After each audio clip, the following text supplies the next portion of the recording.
추적해놓은 수사 내용과 오늘 박 전 대통령 진술을 비교 분석해 구속영장 청구 여부를 결정할 것으로 보입니다.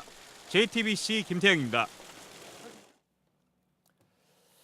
자, 그렇다면 박근혜 전 대통령은 검찰 조사에서 어떤 입장을 취하고 있느냐 하는 것이 관건일 텐데 향후 검찰의 구속영장 청구 여부와 관련이 있는 문제이기도 합니다.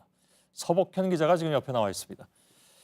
자, 조사 중이긴 한데 지금 혐의를 부인하고 있다면 이게 기존과 달라진 것이 없는 거네요. 지금 얘기가 나오기로는 혐의를 계속 부인한다는 얘기도 일부에서 나오고 있어서 따로 취재된 게 있습니까? 그 그렇습니다. 뭐 앞서 이서준 기자 연결해서 말이 나왔지만 검찰은 조사 중이어서 박 전 대통령의 답변 내용이나 취지에 대해서는 말할 수 없다 이렇게 하고 있기 때문에 혐의별로 구체적인 진술까지는 확인이 안 되는데요. 그런데 취재 결과 박 전 대통령의 진술은 이전처럼 이 모든 혐의를 부인하는 취지에서 크게 벗어나지 않고 있는 것으로 알려졌습니다. 예.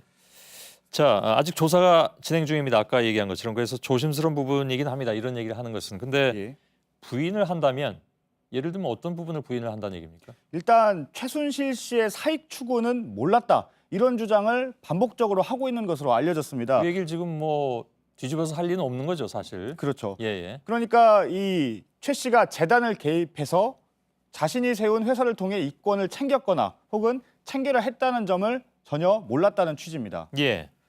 그걸 알았다고 하는 순간 같이 흔히 얘기하는 걸로 박근혜 전 대통령이 쓴 표현이긴 합니다만 엮여 들어가는 것이기 때문에 그걸 지금 진술을 뒤집을 리는 없어 보이기도 하고. 그러니까 쉽게 말하면 최 씨하고는 명확하게 선을 긋는다 이런 거 아니겠습니까? 그렇습니다. 사실상 최 씨에게 속았다 이런 취지인 걸로 전해집니다. 그런데 이 박 전 대통령의 혐의는 상당수가 이 최순실 씨와 관련이 있습니다. 이 박 전 대통령이 최 씨와 공모를 했느냐, 즉 최 씨의 사익 추구를 알고 도왔느냐, 그렇지 않느냐가 조사 전체의 방향을 결정짓는 길목이라고 할 수 있습니다. 그런데 이 최 씨와 선을 그으면서 전반적으로 혐의를 부인하고 있는 것으로 알려졌습니다. 예. 자, 검찰의 구속영장을 청구하는 이유 이건 뭐 여러 가지가 있습니다만은 너무 뻔한 사실을 부인할 경우 그건 곧바로 이제 증거 인멸과 이어질 수 있기 때문에 그래서 이제 영장 청구의 가능성이 높아진다는 건데 그렇다면 지금 이 상황이라면 검찰의 영장 청구 가능성을 그만큼 높이는 거라고 봐야 되겠습니까? 지금 상황까지만 보면 그렇죠. 박 전 대통령 측도 그런 부분을 알고는 있지만 그럼에도 불구하고 전면 부인하는 전략을 쓸 것이다. 이런 점은 사실상 검찰 조사 전에 예측이 가능한 일이었습니다. 박 전 대통령 측 변호인은 이 통화에서 헌재에서는 진실이 밝혀지지 않았다. 이렇게 얘기를 하기도 했고요. 그리고 예행 연습을 여러 차례 했다고 했는데 사실 혐의를 인정할 거면 그런 예행 연습이 필요가 없었겠죠. 자, 그렇다면 검찰의 구속영장 청구를 감수하더라도 무죄 주장으로 계속 나가겠다 이런 전략일까요? 일단 구속영장 청구 부분을 포기했다. 그렇게까지는 볼 수가 없습니다. 왜냐면요. 이 탄핵 이전과 탄핵 이후에 박 전 대통령 측의 태도는 달라진 점이 있습니다. 그러니까 이 탄핵 전엔 검찰과 특검 수사가 정치적이라며 비난을 했습니다. 이 박 전 대통령도 기획된 것으로 보인다고까지 했는데 검찰 조사를 앞두고는 이런 주장이 쏙 들어갔습니다. 헌재를 비판하면서 강경한 자세를 보였던 김평호 변호사도 일부러 배제한 것 아니냐 이런 분석이 나오고 있습니다. 검찰을 자극하지 않는다 이런 전략을 쓴다 이런 얘기죠? 그렇죠. 그러니까 검찰이 소환 통보를 하자마자 곧바로 응하겠다고 했습니다. 또 오늘 박 전 대통령의 메시지에서도 혐의 부인은 없고 성실히 조사에 임하겠다고 했죠. 이 박 전 대통령 측 손범규 변호사는 오늘 언론 인터뷰에서 검찰이 추가 조사를 요구하면 기본적으로 응해야지 조율할 계제가 아니다. 이렇게까지 얘기를 했습니다. 이렇게 이 수사에 협조하는 모습을 보이면서 검찰의 구속영장 청구 명분을 약하게 하는 그런 전략을 쓰는 것으로 보입니다. 그러니까 추가 조사를 요구하면 기본적으로 응한다. 그러니까 재소환해도 응한다는 얘기입니까 그게? 그렇죠. 그 부분은 조율할 계제가 아니고 검찰에 뭘 요구할 수가 없다. 이렇게 언론 인터뷰를 했거든요. 그만큼 수사에 협조한다는 모습을 보여주고 있는 것이죠. 이럴 경우에는요. 만약 구속영장을 청구하더라도 법원의 영장실질심사에서 수사에 충분히 협조를 했기 때문에 증거인멸 우려가 없다. 그리고 전직 대통령 신분이기 때문에 도주 우려도 없다. 이렇게 이 구속영장 발부를 막으려는 이런 전략을 쓸 수가 있습니다. 아까 그 현장 취재기자하고 잠깐 얘기한 내용이 이 부분하고 맞닿아 있기도 한데 만약 오늘 다 조사를 못하고 그죠? 혐의 사실에 대해서 그렇다면 검찰로서는 영장을 청구할 명분이 되니까 그걸 사전에 상쇄시켜버리기 위해서 재소환에도 응하겠다라고 전략적으로 나온다 이런 얘기잖아요. 지금. 그렇죠. 예. 자, 그렇다면 이러한 그 박 전 대통령의 전략이 효과가 있을 것인가 하는 문제인데. 예.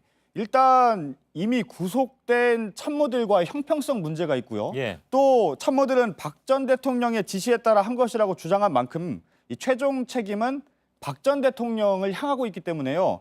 박 전 대통령이 어떤 전략을 쓰든지 구속영장 청구는 피하기 어려울 것이다. 이런 예. 분석이 많이 나오고 있습니다. 그리고 이 향후 재판에서도 이 참모들과 증인으로 이렇게 대면하게 될 텐데 그때 이 부인하는 기존 주장을 계속 유지할 수 있을지도 의문이고요. 예. 그리고 법원이 유죄 선고를 할 경우에는 이 혐의 부인은 더 중한 처벌을 하는데 중대한 사유가 됩니다. 예, 알겠습니다. 그래서 지금 변호인 측들의 아마 전략은 예, 검찰과는 맞서는 모습을 보이지 않으면서 예, 동시에 나중에 혹시 검찰이 뭐 영장 청구를 한다 하더라도 예. 법원에서 기각되길 바라는 전략 그렇죠. 이렇게 좀 요약을 하면 될 것 같습니다. 오늘 실제 그 손범규 변호사는 언론 인터뷰에서요. 예. 구속영장 청구도 대비를 하고 있다 이런 얘기를 했거든요. 그런가요? 그 얘기는 예. 그 다음 방법까지 생각을 하고 있다는 얘기죠. 그렇겠죠. 근데 일각에서 이런 얘기가 있습니다. 이번 소환 조사를 어떻게 봐야 될 것이냐. 예, 과연 이 시점이라는 것이 맞는 것이냐. 물론 뭐 그 선거 전에 예, 빨리 이 수사를 진행하겠다는 검찰의 의지를 내보인 것은 좋으나 예, 그 전에 저희가 이미 지적한 것처럼 압수수색조차 하지 않았고 예, 대개 관례상 압수수색한 다음에 본인을 소환하니까요. 예, 또 우병우 전 수석하고 지금 검찰 수뇌부하고 굉장히 사전에 굉장히 많은 통화를 했다. 과거에 예, 재단 문제가 터져 나왔을 예. 때 그거조차 지금 뭐 조사가 안 되고 있고 예, 또 특검 쪽에서 6만 쪽을 넘겼다고 했는데 예. 새롭게 들어간 혐의 사실들이 많은데 그걸 지금 며칠 사이에 도대체 검토할 시간이라도 있었느냐? 근데 일종의 이 소환 조사는 보여주기 아니냐라는 의구심들이 나오던데 그건 예. 어떻게 봅니까? 일단 그런 부분들이 분명히 있죠. 특검에서도 많은 자료가 왔고 아직도 의혹이 밝힐 부분이 예. 많고 당장 특검만 하더라도 수사기한 연장이 필요하다고 했던 부분은 아직 그 법으로 정한 것까지 다 수사를 못했다. 예. 그런 이유로 연장을 하려고 했는데 검찰로 넘어오면서는 사실상 소환 시기가 좀 빨라졌거든요. 예. 그런데 이 검찰로서는 당장 이 대선이라는 이 본선을 앞두고 그 전까지는 수사를 마무리하겠다 이런 생각이 있었던 것 같은데 예. 그렇다면 이 박 전 대통령 수사를 얼마나 더 앞으로 깊숙이 해나갈 것이냐 그 가늠자는 바로 구속영장 청구 여부와 관련이 있습니다. 예. 예를 들면 구속영장을 청구를 해서 구속을 한다면 구속된 기간 안에 20일이죠 최장 20일 동안 수사를 할 수 있기 때문에 예. 그 안에도 할 수가 있는 건데 일단 그 부분을 좀 집중해서 봐야 될 것 같습니다. 예, 알겠습니다. 서복현 기자였습니다. 오늘 박근혜 전 대통령에 대한 검찰의 조사는 영상이나 음성 기록으로 남지 않게 됐습니다. 앞서 박 전 대통령은 녹음과 녹화가 꼭 필요하다는 특검의 요구를 받아들이지 않아서 그 당시에 대면 조사가 무산된 바가 있죠. 그만큼 민감하게 생각한다는 걸 텐데 근데 오늘 검찰은 절차상 그럴 필요가 없는데도 불구하고 녹음 녹화에 동의하는지 먼저 물었고 결국 박 전 대통령 측이 동의하지 않았습니다. 앞서 검찰은 단호하게 수사하겠다는 입장을 보여왔지만 정작 녹음 녹화 부분에선 거꾸로 간 겁니다. 강버들 기자입니다. 박근혜 전 대통령 조사에 앞서 검찰은 조사 과정을 녹음 또는 녹화해도 되는지 물었습니다. 박 전 대통령 측은 동의하지 않았습니다. 참고인이 아닌 피의자에겐 법적으로 고지만 하면 되는데 굳이 동의 여부를 묻고 결국 녹음 녹화가 이루어지지 않은 사실이 알려지자 비판의 목소리가 커졌습니다. 박 전 대통령 법률 대리인은 거부가 아니라 부동의했을 뿐이란 입장을 냈습니다. 검찰 역시 절차상 문제로 실랑이가 생기면 조사가 어렵다며 진술과 답변을 듣는 게 더 중요하다고 해명했습니다. 앞서 특검 수사 때 박 전 대통령은 조사 과정 녹음 녹화 요구에 반발해 대면 조사를 끝내 거부했습니다.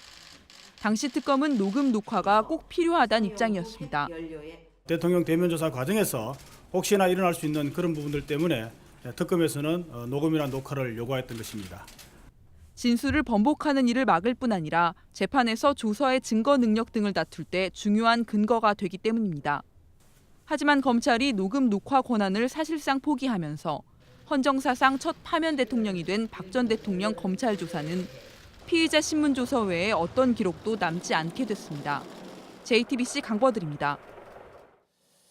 오늘 조사를 준비하면서 검찰은 기존의 검사실 2개를 합쳐서 특별조사실을 만들었습니다. 또 여기에 소파와 탁자를 놨고 바로 옆방인 휴게실에는 침대도 뒀습니다. 피의자 신분이자 파면된 전직 대통령에게 어울리는 예우였냐는 지적입니다. 최규진 기자입니다. 검찰이 준비한 조사실엔 한 켠에 소파가 마련돼 있고 옆문을 통하면 바로 휴게실로 갈 수 있습니다. 검찰은 응급용이라며 휴게실에 침대까지 마련했습니다. 법조계에선 피의자 조사를 위해 침대를 준비하는 건 이례적이라고 지적합니다. 특히 박 전 대통령은 전직 대통령이긴 하지만 헌정사상 첫 파면된 대통령이란 점이 다릅니다. 경찰은 출근 시간에 삼성동 자택부터 서초동 서울중앙지검청사까지 도로를 통제했고 박근혜 전 대통령은 8분 만에 도착했습니다. 검찰청에선 서울중앙지검 소속의 검사와 수사관들까지 나와 보안을 이유로 주변 통제 업무를 보기도 했습니다. 전직 대통령 경호 때문이라는 설명을 받아들인다 해도 과한 것 아니냐는